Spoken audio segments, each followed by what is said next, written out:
Missions Pulse. Know God's heart, join his mission. Recently, I had a team come visit us in China, and I was hosting this team going to different unreached and unengaged areas, and we were meeting people and talking to different people who had never heard of Jesus before. Walking up to people and saying, I was translating, speaking English, and then I would translate. 你们这儿有没有听说过耶稣基督? Have you ever heard of Jesus before? And many people respond in different ways. One of the classic ones I always talk about is one guy said, 那是不是一种香皂的名牌? Is that a brand of a soap? I mean, they have no concept of who Jesus is. Yeah. But after that day, it was the first time for many of these people on a short-term trip to actually openly share the gospel with another human being. Yeah.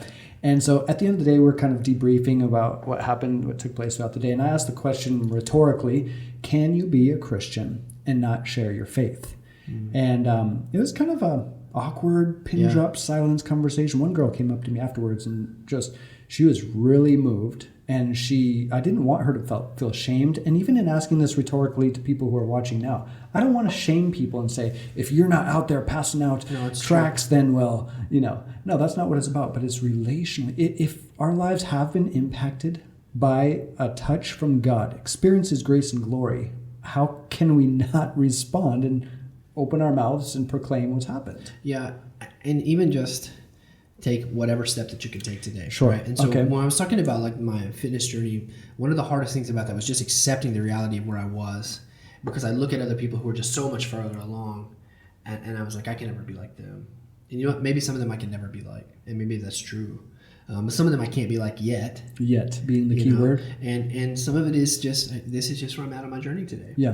So I think people get discouraged because they come to church. Like we had these people that we wanted to, in the church where I was an associate pastor some years ago, we were trying to get them to come and be involved, and they just wouldn't get involved because they just didn't know much about the Bible, and they felt like they'd be put on the spot. Someone might ask them to read or do something, and some of them weren't just biblically illiterate, they were legitimately illiterate in the place where I grew up. And so they were afraid that if they came to my Bible class, I'd ask them to read, and they can't read. Ooh, yeah. So call them out, so and then they're shamed in front of everyone. So they wouldn't come because they were afraid, this guy's going to ask me to read, and I don't want anybody to know I can't read. I have a high school degree, but I can't read. A high school diploma, but I can't read. And so I told them, I said, I will never call you out. And they started coming, hearing the scripture, and it was just so freeing for them to realize, like, yeah, you don't know everything that some of these people know who spent their whole life in this situation, but you know what you know now, and you can know more tomorrow, and you can take a step. And I think that's the thing for all of us. It's not to say, like, oh, you have to go and become Billy Graham, right? But you have to take some steps. How you're describing it is so full of grace, and maybe I've erred in the way I've described my missions experience as if I'm separating from the common man, because I'm just some homeschool kid who bought a one-way plane ticket to China. Seriously, I got my GED, good enough degree, and I was on my way. Wow. That's really how it happened. But I often look towards these examples, whether they be biblical or historical. I love the Hudson Taylors, Amy Carmichael's, Jim Elliot. And so you're, in a way, I would say, are you not just dumbing it down? Don't we need these longer, greater examples? But I think you're describing it a little bit more gracefully than I have in the past. Well, I think all of those long examples are really just short examples that have lasted longer. I see. Okay. You know what I'm saying? It's the same thing we were talking about earlier, like a long obedience. Like if we're fortunate enough to do the same thing for a very long time, it's going to change who we are. And you'll get good at it. Yeah, and you will get better at everything. And then people will notice maybe, and God will use you, and some breakthrough happens. Not that we need people to notice us. So you talk about guys like Hudson Taylor, William Carey, right? Sure. Carey said famously, right, like, my secret to my success is I can plod. That's right. I will persevere in every endeavor. Mm-hmm. I'll just keep going. Yeah. And he was a hustler. And he had some setbacks that were profound. Oh yeah, I remember his fire and his print shop burned down in India. His wife Dorothy went through what many would probably diagnose as schizophrenia. It was a huge mess. Yeah. And when she passed, people were relieved. Yeah. And then so these kind of setbacks were crazy. Yeah. And we can pick them apart. With 200 years or 150 years of retrospect, it's easy to do that, right? But like what you look at it, you say, well, this is a person who persevered.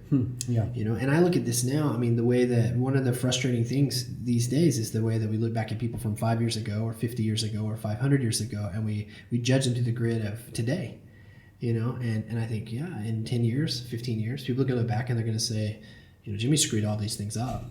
Here are the unintended consequences of his missions effort. Yes. It wasn't perfect. And here's some of the stuff that came on the other side of this. But you know what? Like, at least it was something. Yeah.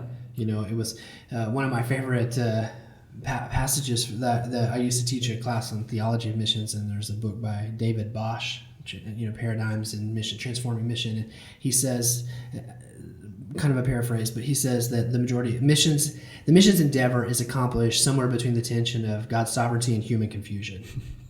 Wow, say that again. He said the missions is basically done in the tension between God's sovereignty and human confusion. Like, God is sovereign, he's doing the thing, and we are super confused about how and what we're supposed to do. Yeah.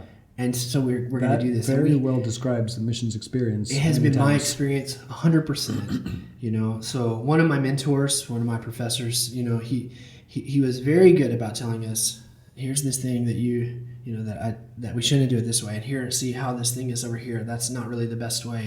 And he taught me many things. But one day I went to him and I said, I know everything you're opposed to, but I don't know what you're for. I don't know what I'm supposed to do. I know what I shouldn't do. And I think that's how I approached different pastors, different churches.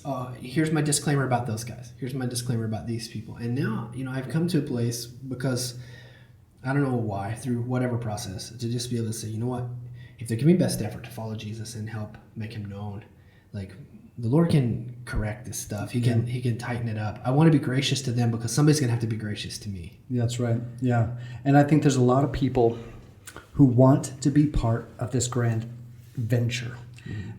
Maybe they don't know what it entails, but they need first steps. And, you got the Confucian says, journey of 1,000 miles begins with one step. And it's true. We need to slowly follow hard in the footprints of our master. And those are not always, they don't often lead. They more lead through, like Pilgrim's Progress and Christian, trudging through the valleys and mountains, through treacherous pathways. Missions Pulse. Know God's heart, join his mission. This podcast is powered by Within Reach Global. Subscribe, watch, and listen on YouTube today.